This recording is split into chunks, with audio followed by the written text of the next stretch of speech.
So, if you've spent any time lately feeling like you're sort of caught in this current of shallow content, scrolling through endless feeds, watching AI generated spectacle, or just struggling to focus on anything truly meaningful, you are definitely not alone. Oh, absolutely. It feels like we are living in this culture of perpetual skimming, Yeah.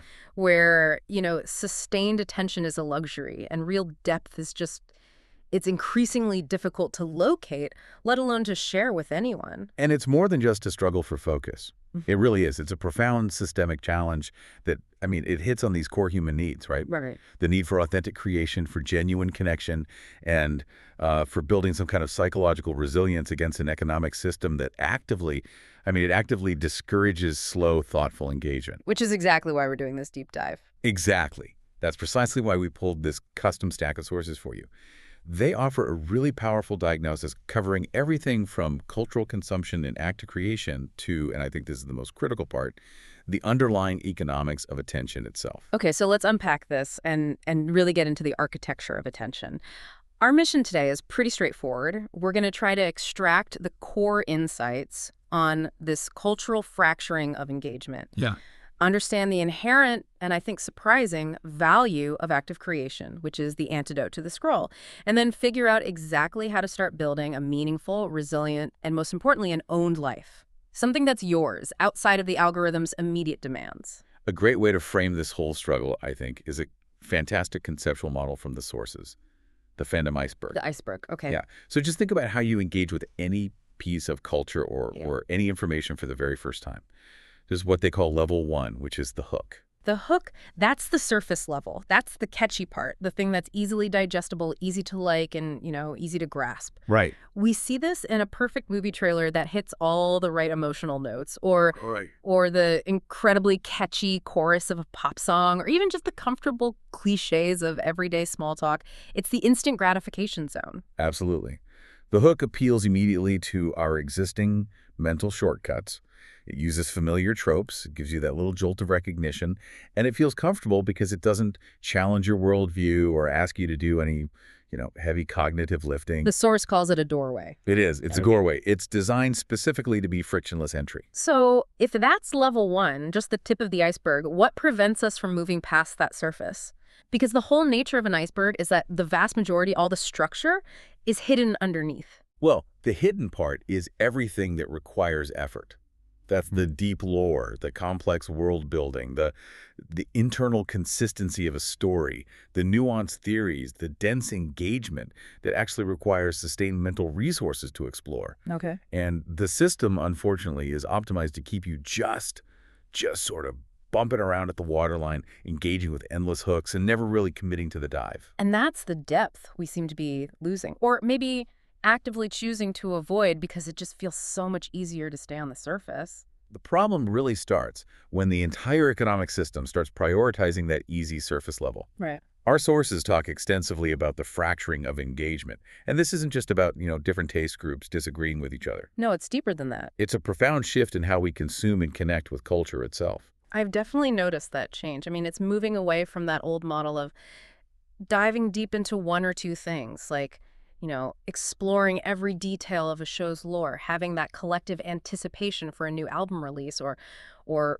just sustained collective discussion over months. Hmm. And it's moving towards constantly skimming across hundreds of things. It's the endless scroll. We are prioritizing breadth over depth and critically speed over substance. And what's fascinating here, and what a lot of discussions miss, is the really granular economic mechanism that's driving this. Mm-hmm. Deep, slow engagement is, well, it's economically inconvenient for a digital system that's built entirely on constant novelty and quick clicks. How so? Can you break that down a bit? Sure.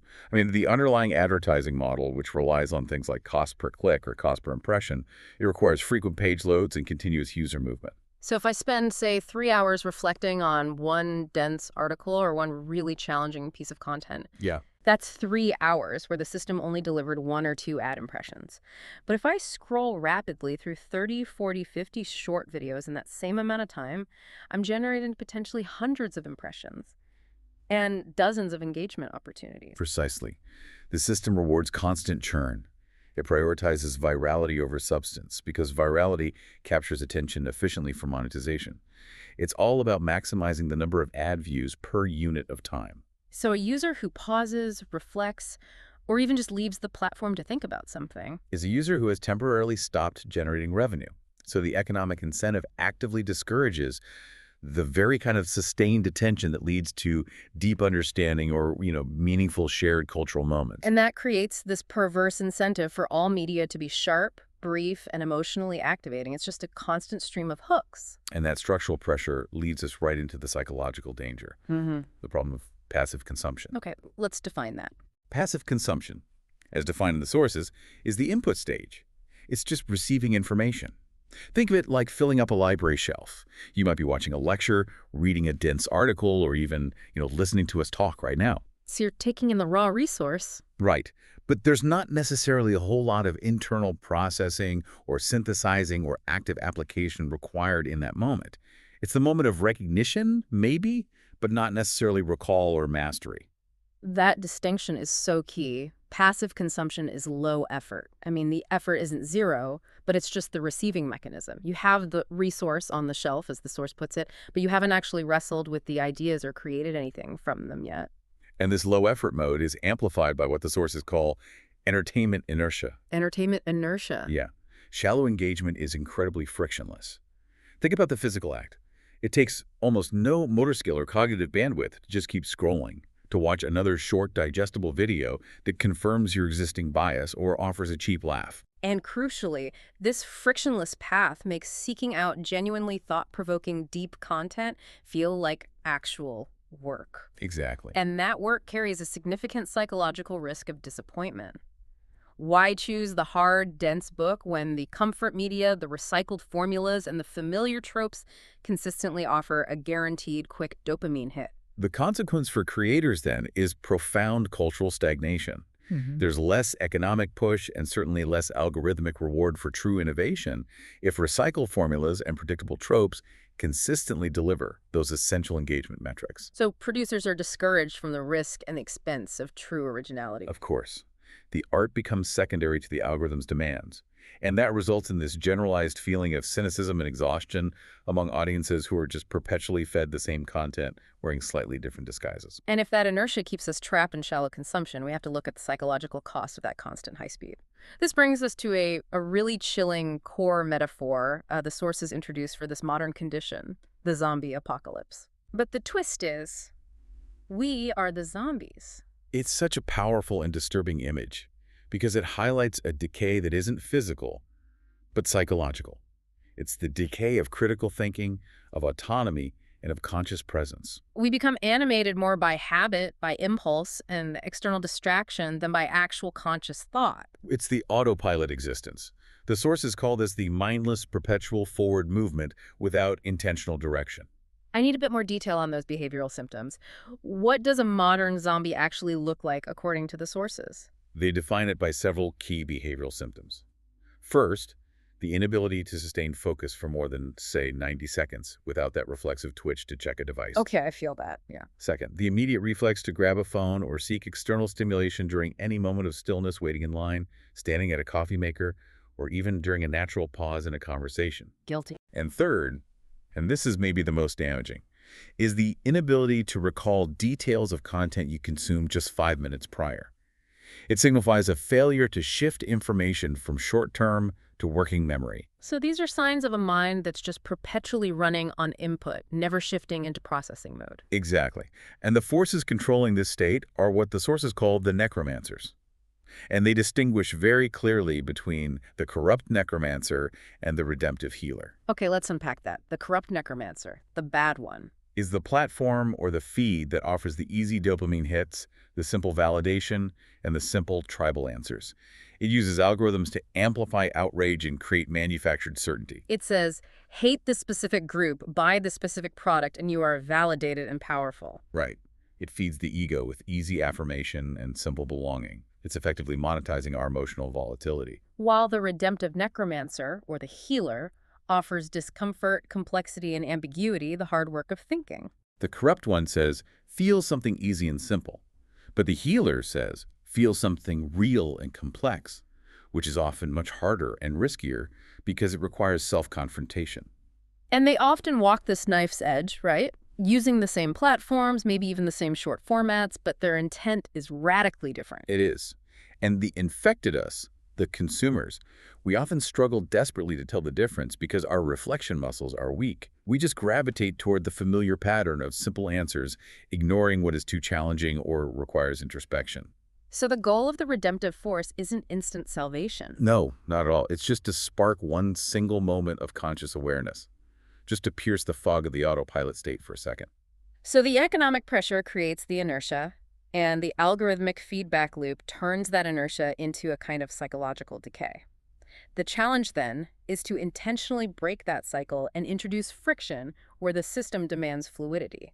And if the problem is passive consumption that encourages this zombie-like state of autopilot, then the clear antidote has to be the opposite: active production. We have to move from input to output. Okay, let's nail down that definition. Active production isn't just, typing a document or drawing a picture, is it? It's the intentional act of translating input into a synthesized output. Exactly.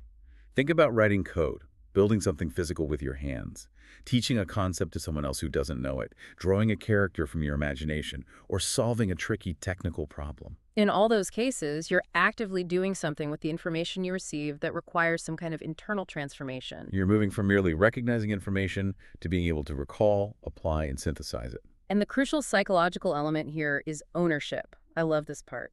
When you actively produce something, when you write that essay or build that shelf or teach that concept, you wrestle with the contradictions, you shape the raw material, and you put your unique fallible stamp on it. You own that output in a way you simply never own the input received, even if you read the book 100 times. Right. That wrestling process demands a totally different and, frankly, higher-order kind of cognitive effort. Active creation, the sources argue, is not just about making things. It's crucial for psychological well-being and for nurturing a more intelligent self. So producers, the makers, teachers, builders, artists, or coders are inherently more empowered. They are, because they transform information and engage directly with the messy complexity of the world, rather than just observing it from the safety of an echo chamber. They shift from being passive observers to becoming active participants, contributing something real that can be critiqued, improved upon, and built into a culture. This is learning fueled by purpose, with creation itself acting as the engine for cognitive growth. And to help you, the listener, really grasp this shift, we can look at several illustrative frameworks that formalize this process of active learning and show why production sits right at the apex. Let's start with one that's pretty well known, but I think needs deeper exploration. The Feynman technique. We mentioned it quickly before, but what is the core mechanism that makes it active production? The mechanism is simplification through teaching.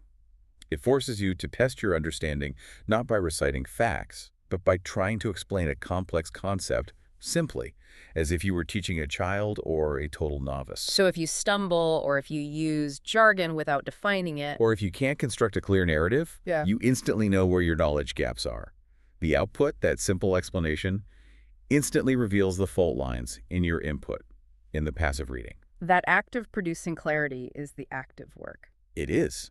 We also have Kolb's experiential learning cycle, which is often used in corporate and educational settings, but it perfectly describes this creative loop. Okay, what does that cycle look like? Kolb's model is a continuous four-stage spiral. It starts with concrete experience, so doing or having an experience. You then move to reflective observation, reviewing that experience. Crucially, you then move to abstract conceptualization learning from the reflection, forming a theory or concept. And the last step. And finally, you move to active experimentation, applying that new concept to the world, which then becomes the next concrete experience. It's a dynamic, repetitive process that absolutely rejects pure passive intake. And perhaps the most definitive framework for placing creation at the highest level of human thought is Bloom's taxonomy of learning objectives. To really appreciate where creating sits, we should probably trace the lower levels first. That's a great point for this deep dive audience. The pyramid starts at the bottom with remembering, just recalling facts. Then understanding, explaining ideas. Then applying using information in a new situation.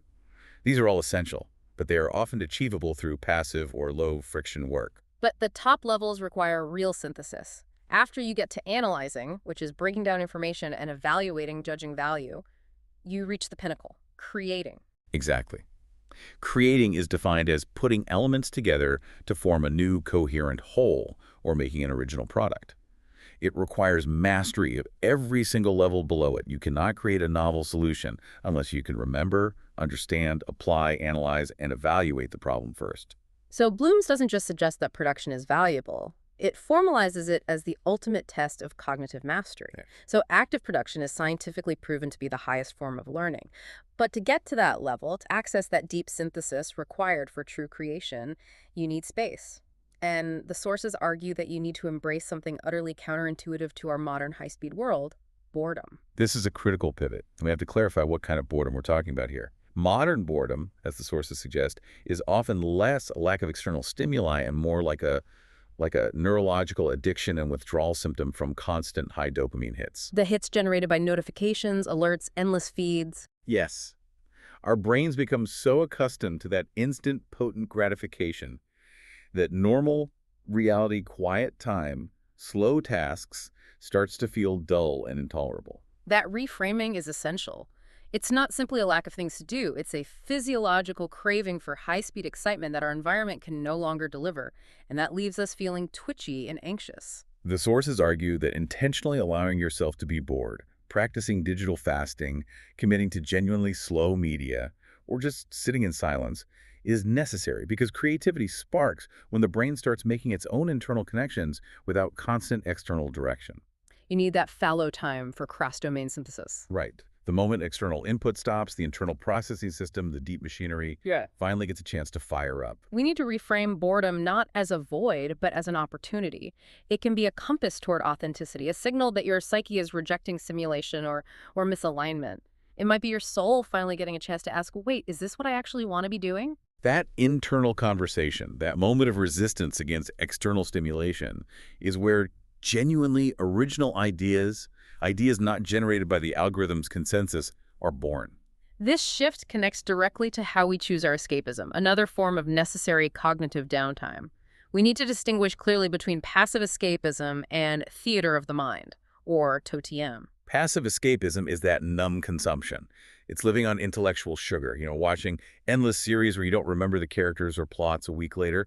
It's low friction, offering immediate relief without requiring any mental participation. Theater of the mind, on the other hand, is active escapism. It is. Think audiobooks, where you have to mentally construct the scene based on sound, or complex tabletop RPGs like Dungeons & Dragons, or deeply involved journaling and world building. Okay, so what makes TOTM healthier? It's healthier and far more mentally enriching because it reintroduces productive friction. It doesn't just whisk you away, it demands genuine participation and mental construction work. In D&D, you are a co-creator of the story. In journaling, you are actively processing your internal world. So you're not just passively receiving, you're engaging your imagination and problem-solving skills to fill in the gaps. You earn the experience, which creates that ownership and deeper resonance we talked about, allowing escapism to become incubation for new, real-world ideas, rather than just pure distraction. When escapism is active, it's a joint venture in world building.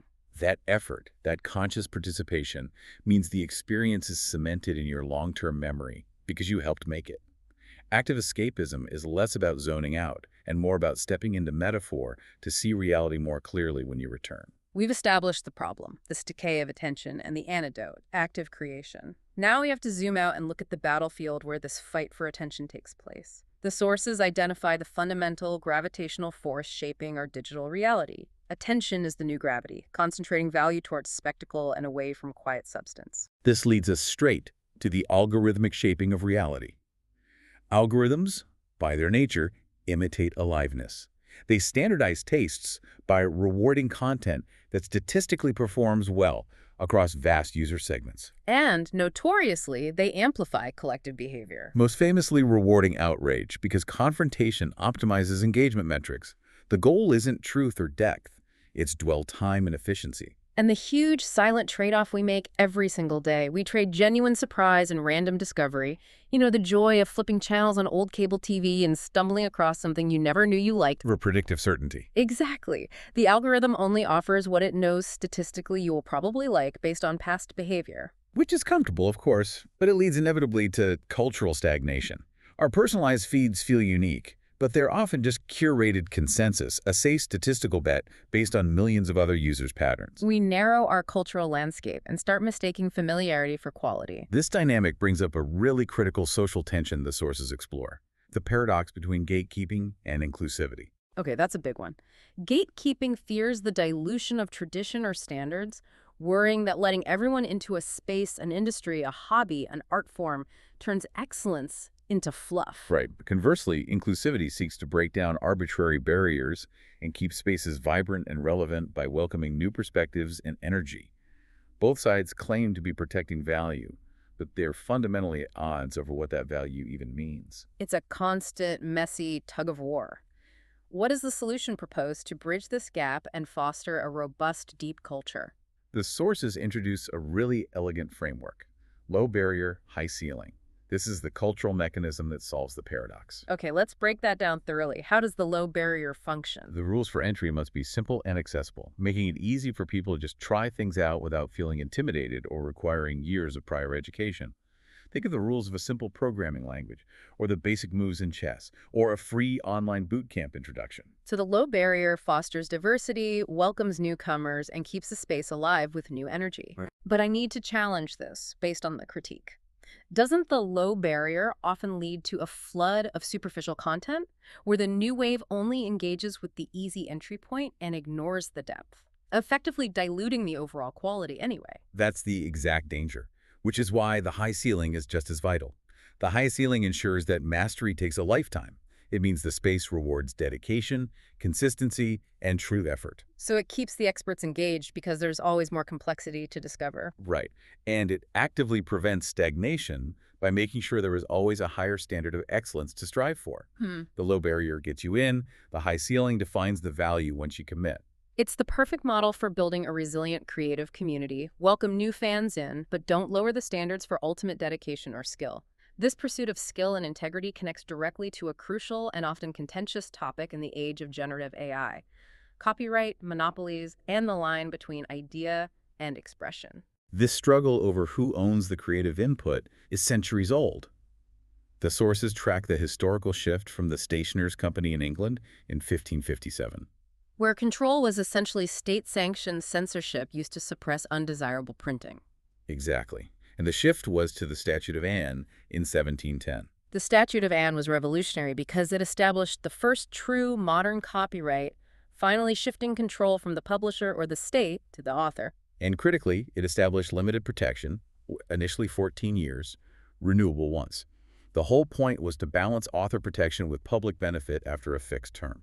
Today, the core struggle revolves around defining the distinction between what is protected and what isn't. Copyright protects the expression, the specific words in the book, the unique visual design, the exact chord progression of a song, the actual script and character names of Romeo and Juliet, or the detailed world of Hogwarts. But it does not protect the idea. It doesn't protect the general concept of star-crossed lovers, or the idea of a magic school, or the theme of betrayal. And that distinction is absolutely vital because ideas must be free to circulate for culture to evolve. This distinction is the epicenter of the legal gray zone for AI training data and for fan fiction. The defense often relies on the doctrine of fair use, and specifically, the degree of transformation in the new work. This is where we need to get into the weeds a bit, because understanding the complexity helps you, the listener, navigate this minefield. Fair use is typically judged on 4 factors, and the sources say these factors are key to understanding the debate. Right. The first factor is the purpose and character of the use. Is the new work nonprofit educational, or is it commercial? And is it transformative? Does it add new meaning or commentary, or is it merely derivative? That transformation is crucial. Factor 2 is the nature of the copyrighted work. Is the original work a highly creative fictional work, which gets higher protection, or is it a factual or informational work, which gets lower protection? Then you have factor 3, the amount and substantiality of the portion used. Did the new work borrow the critical heart of the original, or just a small, necessary part? And the fourth factor, which often carries the most weight, is the effect of the use upon the potential market for or value of the copyrighted work. Does the new work substitute for or harm the market of the original? If the borrowing is superficial, without adding new commentary or context, if it looks more like a copy than inspiration, It's much harder to argue its fair use under this test. This entire debate is fundamentally a tension between monopoly versus culture. It is. Protection is absolutely warranted to prevent fraud or clear exploitation like labeling an AI-generated song as a new track by a known artist or outright reproducing a text wholesale. But when does that protection begin to stifle cultural evolution by locking down shared language, common tropes, or basic training data? We have to focus on who benefits, who is harmed, and whether the culture is ultimately richer or poorer because of the protection. That focus on harm and exploitation brings us directly to the rising fear that dominates the digital landscape. New forms of trickery. AI as magician or cheater. The sources note that the pervasive fear of being tricked, scammed, or blindsided signifies a major rupture in our collective sense of safety and control. And we have to maintain the distinction between the two forms of illusion. Magicians use illusion with our consent. The performance is intended to delight, and the consequences are temporary or symbolic. We are essentially on the trick, even if we don't know the method. We agree to suspend disbelief for entertainment. Cheating, on the other hand, is hidden and non-consensual. It relies entirely on deception for its effectiveness. It exploits the target, violates established rules, and has negative real-world consequences like financial loss or betrayal of trust. And new technology, like AI voices, synthetic images, and deepfakes, blurs this line constantly. The critical ethical divider identified in the sources is consent and disclosure. So, if an artist discloses that a piece of art was AI-assisted, or if a virtual avatar is clearly labeled as synthetic, that maintains the magician's agreement. But where does the line get blurry in the age of large language models trained on the output of human work without compensation or explicit consent? That's the critical nuance. The sources grapple with the difficulty of defining consent in a deepfake economy. When the illusion costs actual money or trust, or, crucially, when it profits by erasing the human creative class through monetized exploitation of their uncompensated labor. That is when the line is clearly crossed. It's crossed from a magical performance into cheating. The non-consensual use of copyrighted material for AI training, for example, is argued to be a form of systematic economic cheating, leveraging past human expression without contributing it back to the culture it draws from. So if we're operating in a system that's defined by algorithms and fragility and frictionlessness, how do we find meaningful footing? We have to look at those who consciously choose a different, harder path, even if it's less immediately popular or visible. This brings us to the source's discussion on why strength is unpopular. This strength is reserved for what they call the club of discerning individuals. These are people who genuinely seek truth over comfort, who embrace uncertainty instead of running from it, and who are fundamentally more interested in growing, learning, and self-awareness than in simply winning an argument or gaining a quick victory. And the path is rare precisely because it is strong. It requires resisting the constant push toward tribal certainty. Real growth is slow, uncomfortable, and often lonely because the world rewards noise and simple confirmation, not nuance or self-correction. And that commitment to difficulty can be deeply intimidating to a culture that prefers comfortable consensus. The sources offer a crucial definition of this psychological journey. Being truer is a direction, a vector toward deeper honesty and self-awareness. It is never a judgment cast upon others. No, it's an internal commitment to self-correction. It's asking, where am I lying to myself? And being willing to admit when you are wrong, which is the ultimate test of non-ego-driven inquiry. This philosophy should guide creation itself. When we choose to produce something, we have to ask ourselves whether we are creating for spectacle or for substance. The sources present this wonderful metaphor of content aging like cheese versus spoiling like milk. Yeah, I love this one. Content that ages like cheese prioritizes meaning, deep structure, integrity, and intentional documentation. It adopts a time capsule mindset. Will this piece be coherent and valuable in 5 years, even if the surrounding technology changes? It's built for resilience and earning respect years later, even if it doesn't pop immediately on the algorithm. It values thematic consistency and deep research. Conversely, the stuff that spoils, the milk chases immediate clicks, lacks a clear, unique angle, feels incoherent, or gets aggressively outdated because it was designed purely for a fleeting trend. It's clotted milk content, designed for instant ingestion and rapid decay. To age like cheese, creators have to consciously create for reflection, for permanence, and for depth, not just for immediate, ephemeral attention. And that approach inherently requires resisting the omnipresent pressure cooker of visibility and the associated shame of obscurity. We must embrace the power of invisibility and the need for patience. This is a radical concept in a metric-driven world. We have to constantly remind ourselves that the algorithm is not a reflection of intrinsic value. Lack of immediate engagement doesn't equal worthlessness. It's simply a measurement of success within a flawed system that favors surface-level noise and quick emotional spikes. The sources solidify this idea with the hidden island metaphor. Yeah. Valuable, resilient content is not structured like an amusement park, optimized for immediate, predictable thrills and high foot traffic. Instead, it's a hidden island that requires patient, exploratory digging on the viewer's part. It might be inefficient to find and consume. But the reward is lasting resonance over instant virality. The viewer earns the experience through effort, which, as we discussed earlier, creates ownership and makes the knowledge stick. The creator's job is simply to build the island with integrity, not to pave all the roads leading to it. That intentional patient exploration, that conscious introduction of positive friction, leads us to our final call to action, the conscious choice. We need to connect back to the candy versus doctor analogy to understand why we continue to make the wrong choice. Right. Why do we habitually choose the appealing Candyman, the easy dopamine, the simple answers, the quick validation over the careful doctor, the person offering discomfort, complexity, and long-term health? Because the candy feels instantly good, it bypasses our rational thought, and the doctor's medicine is often bitter and requires sustained effort and trust. The goal, then, is conscious consumption and awareness. We must regularly ask ourselves two powerful questions. First, is this feeling helpful, or is it hijacking me? We need to label those high emotional spikes, anger, validation, envy, as classic Candyman tools designed to bypass rational thought and maximize attention. And the second question, is this leading toward constructive action or just spectacle and noise? If the consumption leads to paralysis, outrage, or further inertia. It's the candy. If it inspires reflection, connection, or production, it's the medicine. The ultimate benefit of this conscious choice is reclaiming your time and your mental space. Wasting time is only a waste if it traps you in guilt or paralysis. But when that time, even if it looks like daydreaming or active reflection or messy, slow creation, helps you realign your priorities, reduce anxiety, and live more intentionally, it is one of the most valuable things you can possibly do with your finite time. It becomes a conscious act of resistance.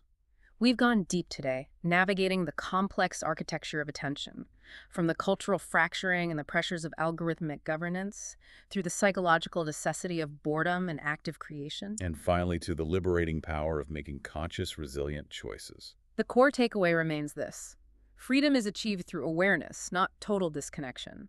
You don't have to abandon the modern world to preserve your humanity within it. You simply have to notice the mechanics of attention as they happen and choose to introduce positive friction into your life. The small, seemingly inefficient acts of conscious choice, choosing something slow, something messy, or something unmonetized just for its own sake, these are the modern rebellion against the attention economy. Which leaves us with one final provocative thought for you to carry forward this week, something to mull over regarding your own filters. Right. Reflect on your engagement filter, that quick, habitual, I don't like that reflex. And ask yourself, how do I distinguish between genuine harm, which absolutely requires a firm boundary, and harmless preference, which might be an opportunity for a surprising discovery? What potential joy, what connection, or what depth am I habitually blocking simply with the comfortable phrase, I don't like that? We'll see you next time on The Deep Dive.